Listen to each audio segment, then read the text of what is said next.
fire, fire for fire, fire.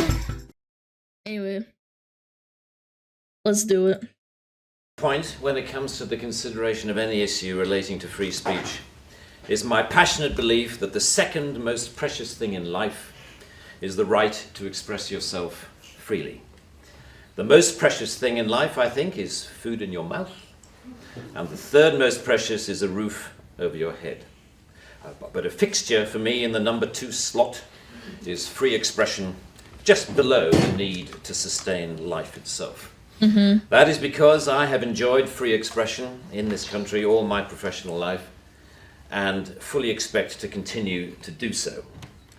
But, well, yeah, he's a comedian. I would be very worried about free speech if I was a comedian. I can't make certain jokes. Personally, I suspect highly unlikely to be arrested for whatever laws exist to contain free expression because of the undoubtedly privileged position that is afforded to those of a high public profile. Mm-hmm. So my rich people rules. Rules for thee, but not for me. A classic chat. If you have a lot of money, it doesn't matter what you say because you can always buy someone out. Concerns are less for myself and more for those more vulnerable because of their lower profile.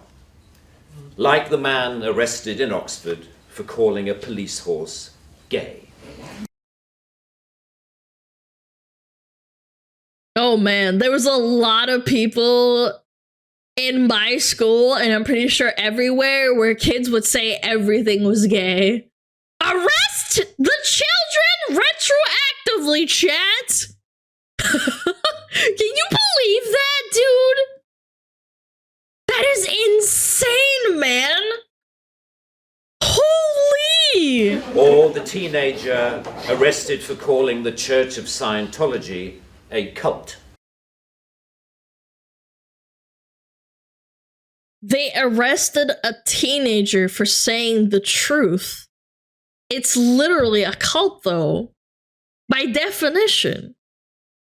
Like, what? Or the cafe owner arrested for displaying passages from the Bible on a TV screen.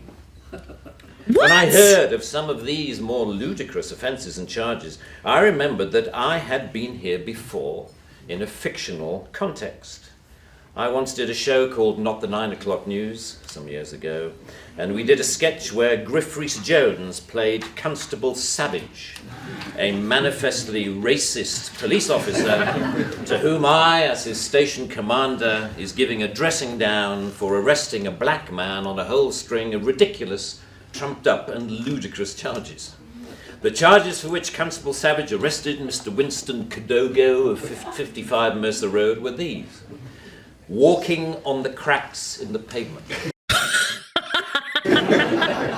walking in a loud shirt in a built-up area during the hours of darkness, and one of my favourites, walking around all over the place.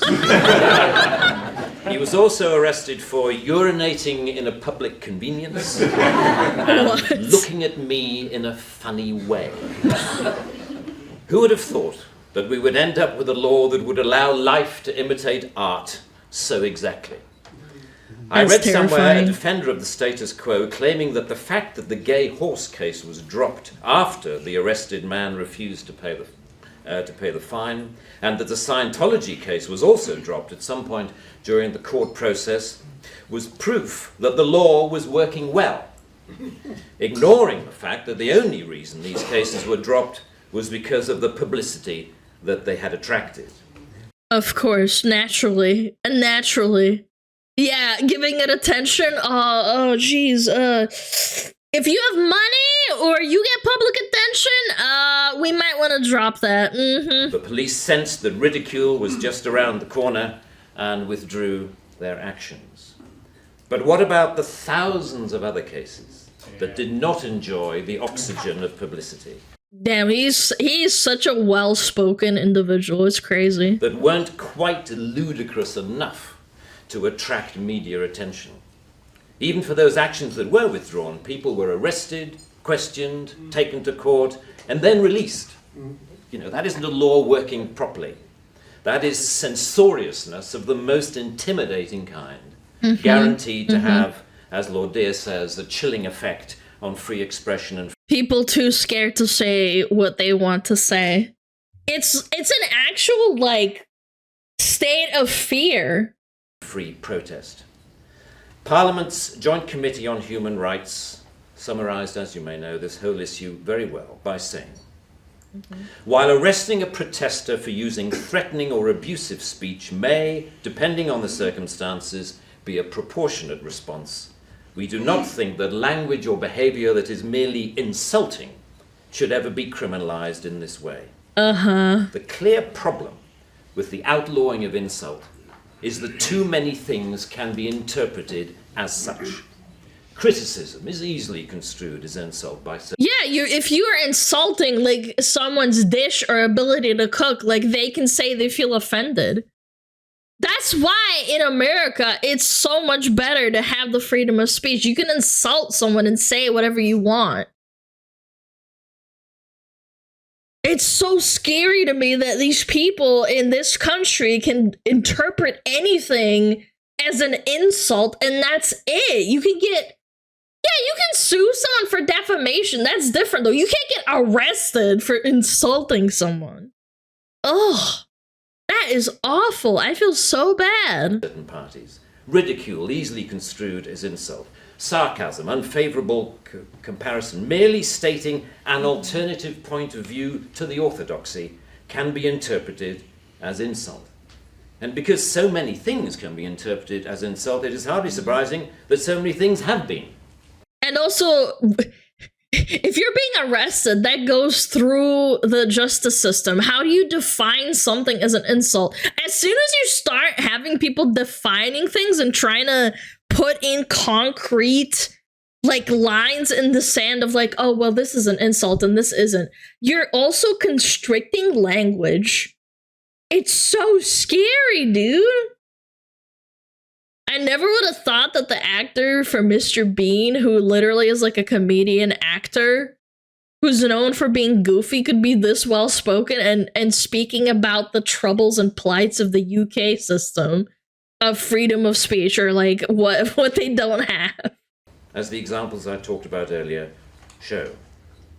Although the law under discussion has been on the statute book for over 25 years, it is indicative of a culture that has taken hold of the programs of successive governments, that with the reasonable and well-intentioned ambition to contain obnoxious elements in society, has created a society of an extraordinarily authoritarian and controlling nature. That is what you might call the new intolerance, a new but intense desire to gag uncomfortable voices of dissent. I am not intolerant, say many people, say many softly spoken, highly educated, liberal-minded people. Based! I'm only intolerant of intolerance. Ah. And people tend to nod sagely and say, oh yes, wise words, wise words. And yet if you think about this supposedly inarguable statement for longer than 5 seconds, you realize that all it is advocating is the replacement of one kind of intolerance with another, which to me doesn't represent any kind of progress at all. Underlying prejudices, injustices, or resentments are not addressed by arresting people. They are addressed by the issues being aired, argued, and dealt with, preferably outside the... This is such a problem, man. I can't believe we went from a pug doing a salute with his paw to this, man. What if they arrest him for insulting and having an opinion on this? Can you imagine? Wasn't this guy knighted by the Queen of England? Yeah, your crime being unfathomably based and real. This is crazy to me.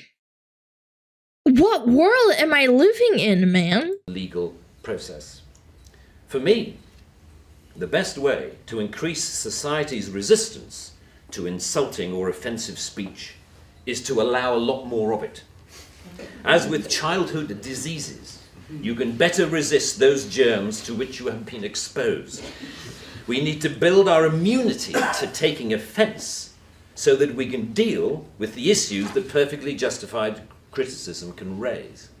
Our priority should be to deal with the message, not the messenger. Oh, this is 10 years old. This is at President Obama. I was like, oh, this is 10 years old, huh? Unfathomably based, man. As President Obama said in an address to the United Nations only a month or so ago, laudable efforts to restrict speech can become a tool to silence critics or oppress minorities. The strongest weapon against hateful speech is not repression, it is more speech. Exactly. You bring forth ideas to fight against those ideas, and you just have both opinions on the table. If you silence one side, then it becomes an echo chamber and the other side gets more and more upset. What happened with Twitter when they released the floodgates of being able to say basically whatever you want, as long as it's not like death threats or something? I'm pretty sure that was like the line in the sand that they put down. People went fucking bananas. I saw some shit when Elon took over and he said, okay, everyone can say whatever they want, and the people just went fucking crazy. Obviously, because they've been repressed and pushed down and told to shut the fuck up for like years. If not like a decade, I'm pretty sure. I don't remember how long Twitter's been around for, but yeah. It is. You can't do this. And that's the essence of my thesis. More speech. If we want a robust society, we need more robust dialogue, and that must include the right to insult or to offend. And even if, as Lord Dear says, the freedom to be inoffensive is no freedom at all. The repeal of this word in this clause will be only a small step, but it will, I hope, be a critical one in what should be a longer-term project to pause and slowly rewind a creeping culture of censoriousness. And considering this speech is from 10 years ago, chat, I don't think we've reversed this at all. It's gotten worse, chat. That's actually scary. The pendulum always swings the other way. It usually swings harder. People were banned or deplatformed from the better part of a decade from every social forum and social media until Elon bought Twitter and they're making for lost time. Yes, and that's why it's so extreme. That's the problem. Yeah. We did not heed his warning. Yep. We did not. 10 years ago, the speech was made. President Obama said. It is a small skirmish in the battle, in my opinion, to deal with what Sir Salman Rushdie refers to as the outrage industry. Self-appointed arbiters of the public good, encouraging media-stoked outrage to which the police feel under terrible pressure to react. A newspaper rings up Scotland Yard. Someone has said something slightly insulting on Twitter about someone who we think a national treasure. You know what's funny? This has come to the point where police tried to say that they're going to extradite Americans to the UK for saying stupid shit online. Yeah. This happened. Like, I remember we talked about it, like, not even like a month or two ago. They said, yeah, we're gonna start extraditing people, not just Americans, like other people, to the UK. Which is stupid. But my point still stands is that they even thought about trying to do that. Imagine what they do to their own people. What are you going to do about it? And the police panic and they scrabble around and then grasp the most inappropriate lifeline of all, Section 5 of the Public Order Act, that thing where you arrest anybody for saying anything that might be construed by anyone else as insulting. What? They don't seem to need a real victim. So if I'm in the UK and I stream and someone says something insulting, I can, like, find out where they live, and if they're in the UK, I can get them arrested? Isn't that kind of crazy? Imagine if America had this shit, dude! Most of my audience is American, man! Hey, governor, I need to find out who, Dingle Bob 123 is. If I called you fat, you could have me arrested? Yes, if I live in the UK and you live in the UK, I can call and have you arrested by Scotland Yard for insulting me personally. need only to make the judgment that somebody could have been offended if they had heard or read what has been said. The most ludicrous degree of latitude. The storms that surround Twitter and Facebook comment have raised some fascinating issues about free speech, which we haven't really yet come to terms with. We're coming to terms with it now! Firstly, that we all have to take responsibility for what we say, which is quite a good lesson to learn.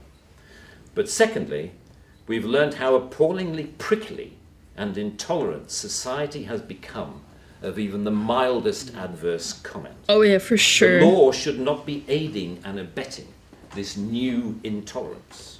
Free speech can only suffer if the law prevents us from dealing with its consequences. I offer my wholehearted support to the Reform Section 5 campaign. Thank you very much. For more great content, like, subscribe, and hit the notification bell. That was awesome. I love Rowan Atkinson. I did not know he was this based, man. Underlying prejudices, injustices, and resentments are not addressed by arresting people. They are addressed by the issues being aired, argued, and dealt with, preferably outside the legal process. The best way to kill a ridiculous stance is giving it air and publicity so that is ridiculed, and a suppressed view is that one that grows insidiously and in secrecy and safety of echo chambers. Yes, I absolutely agree. Ironically, Asmongold's Reddit posted this, but when people see something ridiculous being posted and Asmon starts airing them out, before he bans them, or usually if he bans them, it's like funny content seeing someone being disproved. You can disagree with Asmon and like say, oh, you're stupid, you don't know what you're talking about, or like, oh, well, I disagree. And it's like, but ultimately he's allowed to express his opinion and disprove you before he bans you. You can always come back and make a new account, but like the point still stands. It's just crazy, man.